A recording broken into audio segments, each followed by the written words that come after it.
mayambu ahan muktada warina jomgi maikadigi ikok no na taram nokjari akhoi na ngasi amukhana pujarakli akhoi na thajaramba warida aigi kubi macha warigi ahum suba tangka ngasi gi ahum suba tangka asidana warisina amukari kamdori bahabado mayam punna mangna wari ase mukta minarsi tabirsi aigi kubi macha gi ahum suba tangka mataw asumna kubi macha gi matengna lukeba kanbirami numidang thenglaba matam aduda sanare bu leng luraga lukena yumda halakka matamdani lukegi damakta dieknaba oigaduriba amaiba apaigi miyoising adu thadoktuna lukeba phunanaba mabu hananaba honabani adubu kubi machana kanbiba matam asida makhoina amukhana lukegi manaktagi apaigi manaktamna chengkhirami aduga makhoina pautalami mahakti yamna sathiba mahi ma pairami mana paiba mahi ase taibang mi saroi atete loinaba nate Sangagi mahisu loina bangambagi pawarado mangonda lei haduna pau tambadagi apai siam sarami mamangdasu luki ase mana maithiba pinaba kyarakhana honabani adubu luki handana mangondagi mahi yamna hairakpagi moanga matobasida apai yamna pelamde pasidagi karam tawna amokhana luki ba maithiba pisigi habase mana wakhan muna khalami ahingi matam haukidana nongan bagadi ngarang paisa lona khiba kawbanina Manglem ki manak tamna makhoi mi amani laame adabu manglem su yamna ngana hagoduna kubi macha gi lefam adum yengluba matambadi magi makonda kubi macha leramde manglem ayukta gi matha yamna sabani kaida chattuna thoktuna mana kubi macha bu leibra haduna kuithi thirami adabu phangdre ngakdangi matungdadi makhoi singa du laklaga ngarang paisa lokhra kari gi damakta nangna nangi jiba du pidabunu haduna manglem bu yam ngalami cherami masidagi Kubi macha adu makhoina su phangdrabanina manglem dagi handana paisa ado loduna pukhirami manglem kadai da bu thiruni kadai da bu yenguni haba khangdo makhai mahak yam thawai chalami thawai nungaramde amuksu khali kanagama phattaba singna magi kubi macha ado soidan magi huran khibo eramgani habase mana khalami jingna bangaktani mangonda khudong thiba tahalam liba miyo singse yamni yamkre lai sanba miyo kaya amanasu Magi nusi jabi sanari gi damaktasu hena khudong thiba thokanaba tatna sillibani tawribani manglem ayam singsi loina khanglabsu masana thona leitwa mi amagum ngasi chu hingli mangna loijaba sanga sing hojikti sanari gi mateng pangnaba mabu leyeng mrsi nam gi damaktani mana ngasi mo kubi macha bu yoliba sisu hojikti kubi macha sinasu mabu thadokna chakba matam sida paisa chu bikri aina tawgadu sikarino Aina karam tawna magi mateng pangani mapoksima asumna ningba karigadra haduna manglem se yamna thawai chaklami manglem mamasu masagi mato sidi yamnu ngaramde mahakti phanyamna ahalni ahal loibaduna masagi damaktasu pambom tingduna chawna mateng pangmu singamdabana adamak mathamoidadi chakba kayam phaujarami numit asigi nungthingi matam numdangoronggi matam phawbada kubi macha se mana koithi thibde thijarami adubu phangkhiramde Numidangi matam ase amukhana laklare manglem se sak thomum khangde yamna matha sab habdu orami kubi macha bu man lonarakpase matam yamna kuire yam sulun nusin tobire nuksina sumana kubi macha haduna thonbibani sakchang asida ngasaidagi sak thonglibani haduna thonglibase thawa isa sade wakhalamada manglagale mamasu masagi manaka chalai masagi mataw sida mamana hairare ibungo nangi naraibakine khallo kalak yentiba mi yamni yami nak masigi damakta nungai taba kari mata pokluno soidan maki nongmadi ekhoi su nungai banu nam lakani nang adum leirabadi imadi karam leigani nang wakhan nungai thu o hadun maman harami masidagi manglem mapi langjaba mapi tajaba tarbasu mamad khangalamde uhalamde ai kisum tawde ima sum kari guma khara khalambani hadun mana khumbi ngahak tangi matungdadi manglem ase makhoi gi maring tholomda Kujam hadok ko thokirami bahagna mai macha mapaiduna tamna thori aduga maninglomda magi kubi macha gi thamba madomnasu ngihak tang yengami kujam ase mana haidok puloiduna mamai si hekla silaka matam sidini yamna kana thengki matam dinate migi mong mato chak manaba makhak mangleng tungi leplamani mana leithorakpa man he intukibaga michana khibani ukibani manglem Makutta para makunpa ase makhar thade kino hojik karino haibatang uhubsida mak khangbe khangmani adabu sakta masidi मान हे एंथुखिबगदी अदुमुक मांगख्रबनी कोनपाक थादरमलगा माकसे मनंग थोंगदा मसिन सिलई अदुगा चाक्सिंगि थोंगसे यामना कना लोसिलमी ममान लाउरई कैदोरगिने हे थोंग कना लोलिदुबु कैदोरगिने हाय Manglem ngihaktang pakhum pide aina uribudubu haduna makse hena pakat pa habdu phawkhirami asumna mana kine kine chaksing side leidingai matam asidani saksangi lonsinda ba thongna oche mapalomdagi adum gega adum tawbore manglem masiki mataw si ubda amaki hena ki ba habdo pharami mamangda su lai thajilakpa mangonda ki hena ba kaya mataw khrabani adu ngasidi atamnana saktam monsu on ki bagi mongam su tawba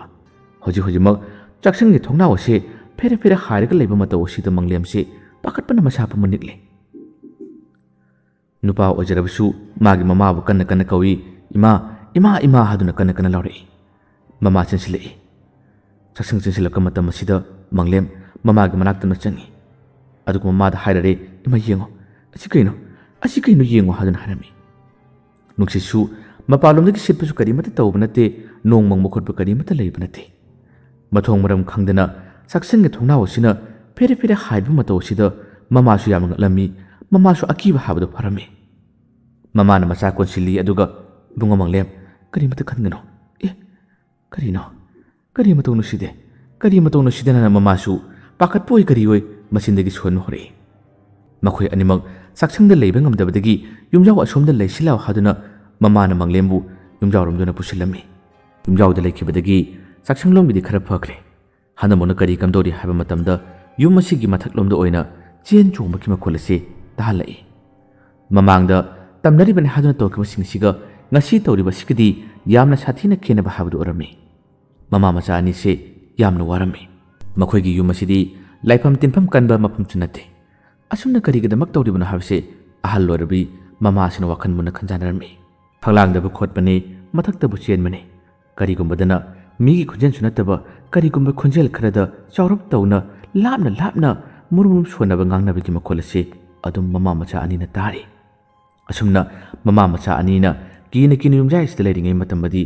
ngihaktangi matungdadi tonganba khunjel khara amasu mama macha ani na tarami tarib khunjel ase atai khunjel amatanate makhoigi yum asida matam kuina thamlamliba khubi macha hariba jiba adugi magi khunjelni magi khunjel ase mamangdasu amukhana asumna yum masigi akoibada kanna khongba lawbigi makolase takrabani ngasi asumna tamnaringai kiringai manung asida khubi macha na kanna khonlap khunjel ase taba matamda mama macha adi se pakhalingai manung asida kari matawna hadana hena ngalami masanpa manglemna hairi ima aigi khubi macha adugi makhona trane kaino torisibu hadana hai mama na mahairari soiraroi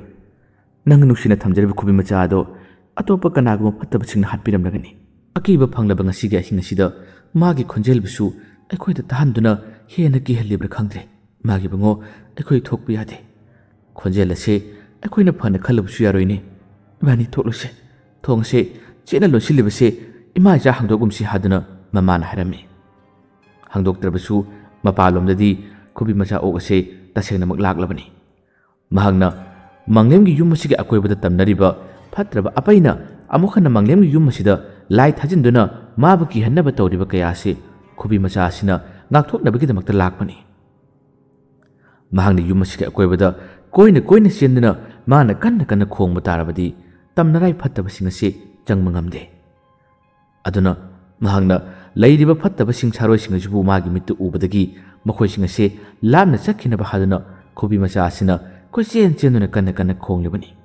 mama macha anina tariba khonjel ase khubi macha gi khonjel oiba tarabsu soidanmaki afaba khonjel oiroi phattaba khonjeni phattaba charoi ngaroina asumna khonjel ase tahalibani habigi matagum mama macha ani thokiramni pungkhai pungamagi chang hena khubi macha asina kanna khonglaba tungdadi ngihaktangi matungdadi amukhana tamnaba ngamdraba saroi singase bafum se thatokuna chakhirami man hek chakhibadagi khubi macha ase makhatana khongkide mana senchongama kayadasu dumin laikirami wabana khamthenglaba khubi macha ase ngasigidi karimata chadribani hanadi maba loijarba mangle masina magi damakta awarapa karimata lehendabani ꯃꯇꯥꯡꯅ ꯃꯇꯝꯅ ꯌꯥꯗꯕꯗꯒꯤ ꯃꯥꯕꯨ ꯌꯣꯟꯅꯕ ꯍꯣꯠꯅꯈꯤꯕꯅꯤ꯫ ꯉꯁꯤꯒꯤ ꯑꯍꯤꯡ ꯑꯁꯤꯗ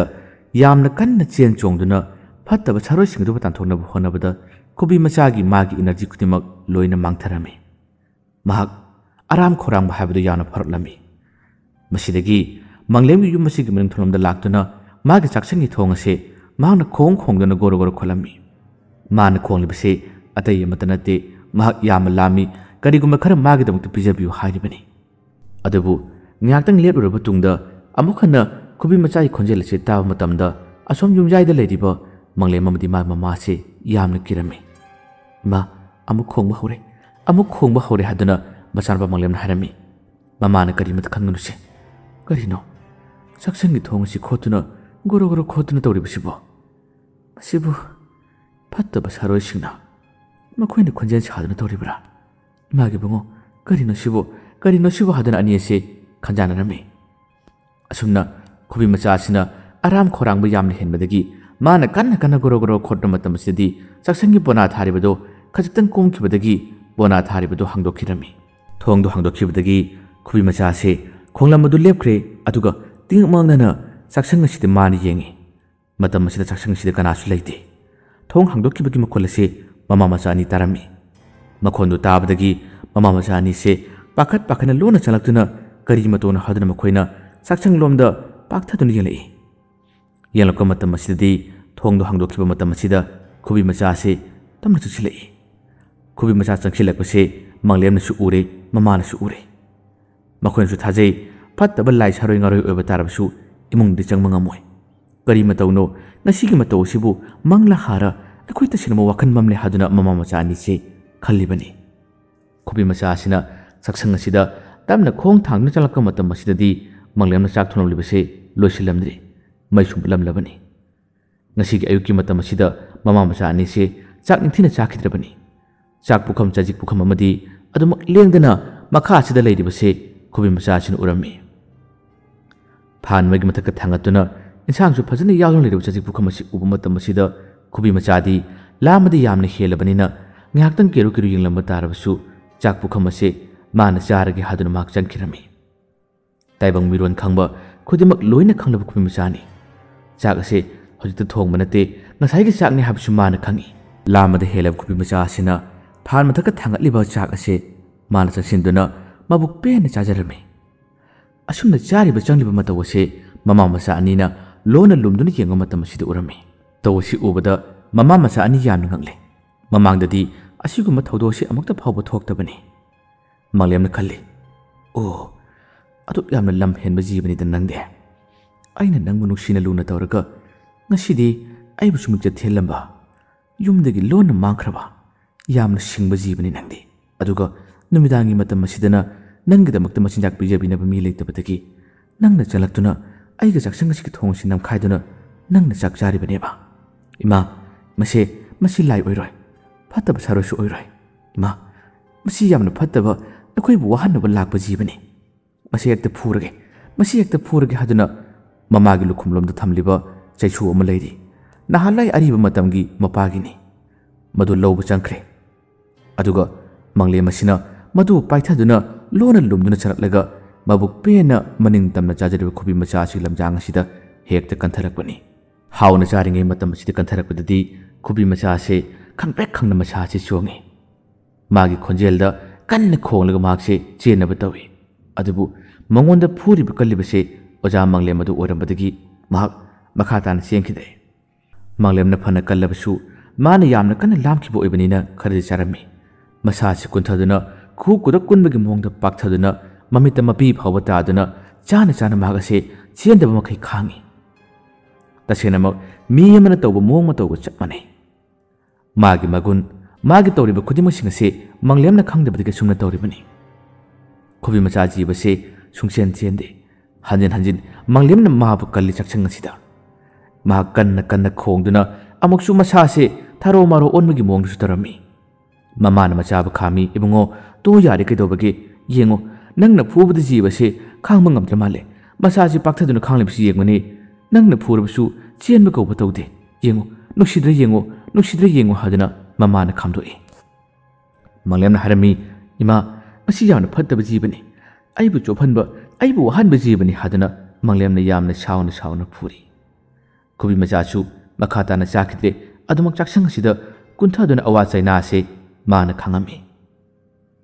ꯃꯪꯂꯦꯝ ꯁꯥꯎꯕꯗ ꯍꯦꯟꯕꯗꯒꯤ ꯃꯁꯤ ꯌꯦꯡꯉꯣ, ꯃꯁꯤ ꯌꯣꯠꯂꯤ ꯑꯣꯏꯅ ꯄꯨꯜꯂꯒ ꯊꯝꯒꯦ, ꯌꯣꯠꯂꯤ ꯑꯣꯏꯅ ꯄꯨꯜꯂꯒ ꯊꯝꯒꯦ ꯍꯥꯏꯗꯨꯅ ꯃꯍꯥꯛꯁꯦ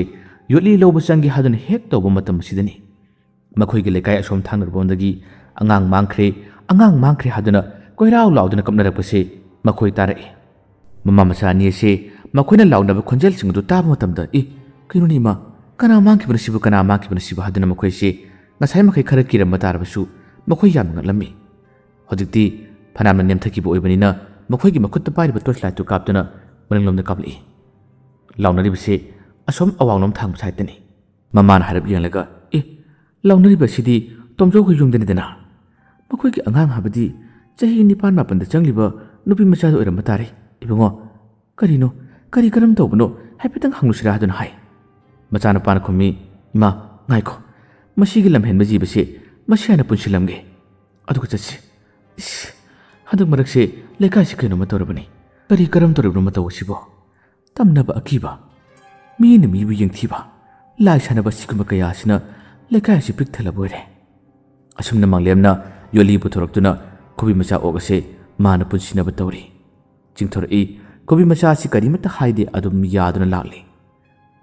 ꯃꯅꯤꯡꯒꯤ ꯃꯥꯒꯤ ꯃꯀꯣꯟ ꯃꯌꯥ ꯑꯁꯤꯗ ꯎ ꯑꯆꯧꯕ ꯑꯃ ꯂꯩꯔꯤ꯫ ꯃꯁꯤꯗ ꯄꯨꯜꯂꯒ ꯊꯝꯒꯦ ꯍꯥꯏꯗꯨꯅ ꯃꯪꯂꯦꯝꯅ ꯍꯦꯛ ꯌꯦꯠꯁꯤꯟꯒꯦ ꯍꯥꯏꯗꯨꯅ ꯇꯧꯔꯤꯉꯩ ꯃꯇꯝ ꯑꯁꯤꯗꯅꯤ ꯈꯨꯕꯤ ꯃꯆꯥ ꯑꯁꯤꯒꯤ ꯃꯤꯠꯇꯗꯤ ꯎꯔꯕ꯭ꯔꯥ ꯈꯪꯂꯕ꯭ꯔꯥ ꯈꯪꯗꯦ, ꯃꯪꯂꯦꯝ ꯑꯁꯤꯅ ꯌꯣꯠꯂꯤꯅ ꯄꯨꯟꯒꯦ ꯍꯥꯏꯗꯨꯅ ꯍꯦꯛ ꯇꯧꯕ ꯃꯇꯝ ꯑꯁꯤꯗ ꯃꯍꯥꯛ ꯑꯃꯨꯛ ꯍꯟꯅ ꯅꯥꯟꯊꯣꯛꯈꯤꯔꯝꯃꯤ꯫ ꯑꯗꯨꯒ ꯃꯍꯥꯛ ꯆꯦꯜꯂꯝꯃꯤ꯫ ꯃꯥꯅ ꯆꯦꯟꯕ ꯃꯇꯝ ꯑꯁꯤꯗ ꯃꯪꯂꯦꯝꯅ ꯆꯦꯜꯂꯤꯅꯦ, ꯃꯁꯤ ꯂꯝ ꯍꯦꯟꯗꯨꯅ ꯆꯦꯜꯂꯤꯅꯦ ꯍꯥꯏꯗꯨꯅ ꯇꯣꯔꯆ ꯂꯥꯏꯠ ꯑꯃ ꯄꯥꯏꯗꯨꯅ ꯃꯥꯅ ꯈꯨꯕꯤ ꯃꯆꯥ ꯑꯁꯤ ꯃꯥꯅ ꯇꯥꯟꯅꯔꯝꯃꯤ꯫ ꯌꯥꯝꯅ ꯌꯥꯡꯅ ꯆꯦꯟꯈꯤꯔꯝꯃꯤ ꯈꯨꯕꯤ ꯃꯆꯥ ꯑꯁꯤ꯫ ꯑꯁꯣꯝꯂꯣꯝꯗꯅ ꯀꯣꯏꯔꯥꯎ ꯂꯥꯎꯅꯔꯤ, ꯑꯉꯥꯡ ꯃꯥꯡꯈ꯭ꯔꯦ ꯍꯥꯏꯗꯨꯅ ꯀꯣꯏꯊꯤ ꯊꯤꯅꯔꯤ꯫ ꯑꯁꯣꯝꯗꯅ ꯈꯨꯕꯤ ꯃꯆꯥ ꯑꯁꯤ ꯆꯦꯟꯈꯤꯕꯁꯤꯗ ꯃꯪꯂꯦꯝꯅ ꯐꯥꯅꯅꯕꯅꯤ ꯍꯥꯏꯗꯨꯅ ꯌꯥꯝꯅ ꯀꯟꯅ ꯍꯣꯠꯅꯔꯤ꯫ ꯃꯃꯥ ꯃꯇꯣꯝꯇꯅꯤ ꯌꯨꯝꯗ ꯂꯩꯍꯧꯔꯤꯕ꯫ ꯏꯃꯥꯒꯤ ꯏꯕꯨꯡꯉꯣ, ꯀꯗꯥꯏꯗꯅꯣ ꯅꯪꯅ ꯆꯦꯜꯂꯤꯗꯨꯕꯨ? ꯐꯖꯅ ꯐꯥꯎꯀꯣ, ꯏꯃꯥ ꯑꯁꯣꯝꯗ ꯆꯠꯂꯨꯒꯦ, ꯑꯁꯣꯝꯗ ꯊꯣꯛꯂꯨꯒꯦ ꯍꯥꯏꯗꯨꯅ ꯃꯃꯥꯁꯨ ꯊꯣꯛꯂꯛꯄ ꯃꯇꯥꯡꯅꯤ꯫ ꯈꯨꯕꯤ ꯃꯆꯥ ꯑꯁꯤꯅ ꯀꯟꯅ ꯆꯦꯟꯈꯤꯕꯗꯣ ꯃꯥꯏꯀꯩ ꯑꯃꯠꯇꯗ ꯅꯠꯇꯦ, ꯂꯧꯕꯨꯛ ꯂꯣꯝꯗꯅꯤ꯫ ꯃꯥꯅ ꯆꯦꯟꯈꯤꯕ ꯃꯥꯏꯀꯩ ꯑꯗꯣꯝꯗ ꯃꯪꯂꯦꯝꯅ ꯃꯥꯕꯨ ꯇꯥꯟꯅꯔꯤ, ꯃꯥꯕꯨ ꯐꯥꯅꯅꯕ ꯍꯣꯠꯅꯔꯤ꯫ ꯄꯪꯂꯥꯞꯇ ꯂꯥꯞꯅꯗ꯭ꯔꯕꯅꯤ꯫ ꯑꯁꯨꯝꯅ ꯆꯦꯟꯈ꯭ꯔꯒ ꯃꯈꯣꯏꯒꯤ ꯂꯧꯕꯨꯛꯇ ꯄꯨꯈ꯭ꯔꯤ ꯑꯃ ꯂꯩꯔꯤ, ꯌꯥꯝꯅ ꯆꯥꯎꯕ ꯄꯨꯈ꯭ꯔꯤꯅꯤ꯫ ꯑꯗꯨꯝ ꯈꯨꯟ ꯄꯨꯈ꯭ꯔꯤ ꯑꯣꯏꯅꯁꯨ ꯃꯌꯥꯝ ꯁꯤꯖꯤꯟꯅꯕꯅꯤ꯫ ꯃꯗꯨꯒꯤ ꯃꯅꯥꯛ ꯇꯝꯅ ꯆꯪꯈ꯭ꯔꯦ꯫ ꯑꯗꯨꯒ ꯈꯨꯕꯤ ꯃꯆꯥ ꯑꯁꯤ ꯌꯥꯝꯅ ꯊꯨꯅ ꯄꯨꯈ꯭ꯔꯤꯁꯤꯗ ꯆꯣꯡꯊꯈꯤꯔꯝꯃꯤ꯫ ꯃꯥꯅ ꯆꯣꯡꯊꯕ ꯃꯇꯝ ꯑꯁꯤꯗ ꯃꯪꯂꯦꯝꯁꯨ ꯇꯣꯔꯆ ꯂꯥꯏꯠꯇꯨ ꯀꯥꯞꯅ ꯌꯥꯝꯅ ꯉꯛꯂꯝꯃꯤ꯫ ꯀꯔꯤ ꯃꯇꯧꯅꯣ ꯍꯥꯏꯗꯨꯅ ꯃꯍꯥꯛꯁꯤ ꯃꯁꯥꯗ ꯑꯉꯛꯄ ꯍꯥꯏꯕꯗꯨ ꯐꯥꯎꯔꯝꯃꯤ꯫ ꯑꯁꯨꯝꯅ ꯃꯥꯅ ꯇꯣꯔꯆ ꯂꯥꯏꯠꯁꯤ ꯀꯥꯞꯇꯨꯅ ꯌꯥꯝꯅ ꯉꯛꯅ ꯌꯦꯡꯂꯤꯉꯩ ꯃꯇꯝ ꯑꯁꯤꯗꯗꯤ ꯃꯤꯀꯨꯞ ꯈꯔꯒꯤ ꯃꯇꯨꯡꯗꯗꯤ ꯄꯨꯈ꯭ꯔꯤ ꯑꯁꯤꯒꯤ ꯏꯁꯤꯡ ꯃꯅꯨꯡꯗꯒꯤ ꯑꯉꯥꯡ ꯑꯁꯤ ꯈꯨꯕꯤ ꯃꯆꯥ ꯑꯁꯤꯅ ꯄꯨꯈꯠꯂꯛꯂꯤꯕ, ꯃꯥꯅ ꯆꯤꯡꯈꯠꯂꯛꯄ ꯃꯇꯧ ꯑꯁꯤ ꯎꯔꯝꯃꯤ꯫ ꯃꯁꯤ ꯎꯕ ꯃꯇꯧ ꯑꯁꯤꯗ ꯃꯪꯂꯦꯝ ꯌꯥꯝꯅ ꯉꯛꯈ꯭ꯔꯦ꯫ ꯀꯔꯤꯅꯣ? ꯑꯩꯒꯤ ꯃꯤꯠꯇ ꯎꯔꯤꯁꯤꯕꯨ ꯀꯔꯤꯅꯣ? ꯈꯨꯔꯥ ꯇꯣꯞꯆꯧꯒꯤ ꯑꯉꯥꯡꯗꯨ ꯅꯠꯇ꯭ꯔꯥꯅꯦ? ꯃꯈꯣꯏ ꯑꯉꯥꯡꯗꯨ ꯅꯠꯇ꯭ꯔꯥꯅꯦ ꯍꯥꯏꯗꯨꯅ ꯃꯍꯥꯛ ꯍꯣꯠꯆꯤꯟꯗꯨꯅ ꯑꯉꯥꯡ ꯑꯗꯨꯕꯨ ꯂꯧꯈꯠꯄꯗ ꯃꯇꯦꯡ ꯄꯥꯡꯉꯤ, ꯆꯤꯡꯈꯠꯂꯝꯃꯤ꯫ ꯑꯉꯥꯡ ꯑꯗꯣ ꯇꯥꯈꯤꯕꯗꯤ ꯃꯇꯝ ꯌꯥꯝꯅ ꯀꯟꯅ ꯀꯨꯏꯈꯤꯕ ꯅꯠꯇꯦ, ꯃꯤꯀꯨꯞ ꯈꯔꯒꯤ ꯋꯥꯅꯤ꯫ ꯑꯉꯥꯡ ꯑꯁꯤꯒꯤ ꯃꯕꯨꯛꯇ ꯃꯁꯥꯗ ꯅꯝꯕꯤꯗꯨꯅ ꯏꯁꯤꯡ ꯆꯤꯡꯊꯣꯛꯅꯕ ꯃꯪꯂꯦꯝꯅ ꯌꯥꯝꯅ ꯀꯟꯅ ꯍꯣꯠꯅꯔꯝꯃꯤ꯫ ꯂꯥꯏꯕꯛ ꯐꯕꯅ ꯑꯉꯥꯡ ꯑꯁꯤ ꯀꯟꯕꯗꯤ ꯉꯝꯂꯦ꯫ ꯃꯇꯝ ꯑꯁꯤꯗ ꯈꯨꯕꯤ ꯃꯆꯥ ꯑꯁꯤ ꯃꯁꯥ ꯄꯨꯝꯕ ꯆꯣꯠꯂꯒ ꯅꯥꯀꯜ ꯑꯁꯤꯗ ꯇꯨꯃꯤꯟꯅ ꯂꯦꯞꯇꯨꯅ ꯌꯦꯡꯂꯤ꯫ ꯑꯉꯥꯡ ꯑꯁꯤ ꯀꯟꯕ ꯉꯝꯂꯕ ꯃꯇꯨꯡ ꯑꯉꯥꯡ ꯑꯁꯤꯅ ꯀꯞꯂꯛꯄ ꯃꯇꯝ ꯑꯁꯤꯗ ꯑꯉꯥꯡ ꯑꯁꯤꯕꯨ ꯆꯦꯠꯅ ꯃꯪꯂꯦꯝꯅ ꯀꯣꯟꯁꯤꯟꯕꯤꯔꯤ꯫ ꯑꯗꯨꯒ ꯉꯁꯤꯗꯤ ꯃꯪꯍꯥꯒꯨꯝꯂꯕ ꯊꯧꯗꯣꯛ ꯑꯁꯤꯗ ꯃꯥꯅ ꯈꯨꯕꯤ ꯃꯆꯥ ꯑꯁꯤꯕꯨ ꯌꯥꯝꯅ ꯉꯛꯅꯁꯨ ꯌꯦꯡꯂꯤ꯫ ꯑꯉꯥꯡ ꯑꯗꯨꯕు ꯃꯊꯥꯅꯨꯡꯗ ꯆꯦꯠꯅ ꯀꯣꯟꯁꯤꯟꯕꯤꯔꯒ ꯑꯃꯗꯤ ꯈꯨꯕꯤ ꯃꯆꯥ ꯑꯁꯤꯕꯨ ꯃꯥꯅ ꯅꯥꯟꯊꯕꯤꯗꯨꯅ ꯃꯪꯂꯦꯝꯅ ꯋꯥ ꯍꯥꯏꯔꯝꯃꯤ꯫ ꯅꯪꯕꯨ ꯀꯅꯥꯅꯣ? ꯇꯥꯏꯕꯪ ꯃꯤꯑꯣꯏꯕꯅ ꯄꯥꯡꯊꯣꯛꯄ ꯉꯝꯂꯣꯏꯗꯕ ꯊꯕꯛ꯫ ꯑꯉꯥꯡ ꯑꯁꯤꯅ ꯃꯐꯝ ꯑꯁꯤꯗ ꯇꯥꯔꯒ ꯂꯩꯕꯅ ꯅꯪꯅ ꯀꯔꯝꯅ ꯈꯪꯂꯤꯕ? ꯅꯍꯥꯛ ꯀꯔꯝꯕ ꯂꯥꯏꯒꯤ ꯁꯥꯏꯌꯣꯟꯅꯣ? ꯅꯍꯥꯛꯅ ꯁꯥꯒꯤ ꯃꯄꯣꯛꯇ ꯂꯩꯕ ꯇꯥꯔꯕꯁꯨ ꯑꯩꯅ ꯉꯥꯡꯕ, ꯇꯥꯏꯕꯪ ꯃꯤꯑꯣꯏꯕꯅ ꯉꯥꯡꯕ ꯋꯥ ꯈꯨꯗꯤꯡꯃꯛ ꯅꯪꯅ ꯂꯣꯏꯅ ꯈꯪꯕꯒꯨꯝ ꯇꯧꯏ, ꯅꯪꯅ ꯃꯨꯟꯅ ꯇꯥꯕꯒꯨꯝ ꯇꯧꯏ꯫ ꯃꯤꯅ ꯂꯥꯎꯅꯕ ꯈꯣꯟꯖꯦꯜ ꯃꯔꯛ ꯑꯁꯤꯗ ꯑꯉꯥꯡ ꯑꯁꯤꯒꯤ ꯊꯋꯥꯏ ꯀꯟꯅꯕ ꯅꯪꯅ ꯆꯦꯜꯂꯤꯕ, ꯅꯪꯅ ꯍꯣꯠꯅꯔꯤꯕ꯫ ꯉꯔꯥꯡꯒꯤ ꯅꯨꯃꯤꯠꯇ ꯑꯩꯅ ꯄꯩꯁꯥ ꯂꯩꯇꯕꯗꯒꯤ ꯅꯪꯕꯨ ꯌꯣꯟꯅꯕ ꯍꯣꯠꯅꯈꯤꯕ ꯃꯇꯝ ꯑꯁꯤꯗ ꯅꯪꯅ ꯌꯨꯝꯁꯨ ꯊꯥꯗꯣꯛꯇꯨꯅ ꯆꯠꯈꯤꯕ꯫ ꯑꯗꯨꯒ ꯑꯩꯒꯤꯁꯨ ꯅꯪꯅ ꯑꯃꯨꯛ ꯃꯇꯦꯡ ꯄꯥꯡꯂꯤꯕ꯫ ꯅꯍꯥꯛ ꯀꯅꯥꯅꯣ? ꯅꯍꯥꯛ ꯀꯅꯥꯅꯣ ꯍꯥꯏꯗꯨꯅ ꯈꯨꯕꯤ ꯃꯆꯥꯁꯤꯕꯨ ꯃꯥꯅ ꯀꯣꯟꯖꯔꯝꯃꯤ꯫ ꯈꯨꯕꯤ ꯃꯆꯥꯁꯦ ꯌꯥꯝꯅꯁꯨ ꯆꯥꯎꯕꯅꯤꯅ ꯃꯥꯅ ꯀꯣꯜꯂꯛꯄ ꯃꯇꯝ ꯑꯁꯤꯗꯁꯨ ꯈꯨꯕꯤ ꯃꯆꯥꯒꯤ ꯃꯤꯠꯇꯒꯤ ꯃꯄꯤ ꯇꯥꯔꯛꯏ꯫ ꯃꯥꯒꯤ ꯃꯤꯠꯇꯒꯤ तारब पिरांगसिनसु खंगी मंगलेमना करिगुम खर सिंगनै माना ngalib lon kudimuk singasi kubi machana khangma ngame habse mekup asida manglem jingnaba phawri ngahaktang mapi tana kubi macha asibu ko chingbiraba tungdadi manglem harami nahakti aigidamakta lakpani aigidamakta mateng pangnaba lakpani ai nangbu sa nga loiba amagum loinarroi ai nangbu asangamarup amagum khallage chasila asomda yumgi mising ado angang asigi maramdi yamna waramba tare angang asisu masabu mathakalibani masabu pakalibani ngasai mana thengnakiba ngasai mana ukiba thudoksinga duna masaje hoji phawba ipaidi kanglibani asumna manglemna angang ase puduna lakhirami tomchogi yum tamna chumalom changsilai angang ado mana pamdana pusalaka mato sida mayam ase hekta ngaknarami mangling mama su yanu ngalami matam sida kubi macha ase jalakte magti manglem yulom dele horabani mama mapa anina angang adu pamdana nuksini chupirami masapa machualibadu ubada angang chi kadai leramano kaidoribano haduna makoina wa hangi matam masida manglemna wari lirei memchana sikiba mana takiba bukita angang ase tarak lerami haduna hari pawo sitabada makhoi yamna thawai warami ngakchungalami ki chukirami mamangda memcha ko bi nupi amasu ahingi matamda mangkhraga pukhi asida taduna nongalaka tawkatuna siraga taramani memcha sikiba matam asida pukhi ase kanagma mi amata changnabadagi mensinnaba phawba honakibani adubu amaiba amaibi kauduna yenga matam asida pukhi ase mensinna phatte masigi ising khudimasing ase loina thadokraga amuk nauna thajinduna matam kuina mi changnarudraba sizinnadraba tungda amukhana pichinarakpani mi changnabani aduga ngasina amuk tomchoki masa asida amuk khudong thiba taribani lekai miyam ase mi paiba habatu phaunare kari maramgi damakta angang ase yumda lerambadagi asumna tokribano asumna thokribano habigi wa kayam sangnare I tomchogi nupi ru tammi aiga punna chak charamani makut hamluige mapan tholuige haduna mahak mangolum thokibani adudagi chalakidabani asumna kari thokibano habadi mama mapana khangdabanina makoina uho wari khara do tamli aseng wari di atai kari mata natte nupi macha asina makut hamluge haduna mangolum thorok matam masidani asomlomda yamna kanna ki handuna tamnaduna kochen chelamba saroi singado asomda kubi macha oksina yamna kanna khongna makoi butalaka matam masida saroi singase manak nakpa somda koi pai pai thorakpani angang aduna makut hamuloduna yena kharomda mapan tholuge haduna mak thorakpani thoraka matam masida makhoigi yengdo pareng horiba sekpal adugi maya maktada irang nang nangal saktam ase angang adugi micha nakibani angang adugi micha nakibadagi saroi asina mabu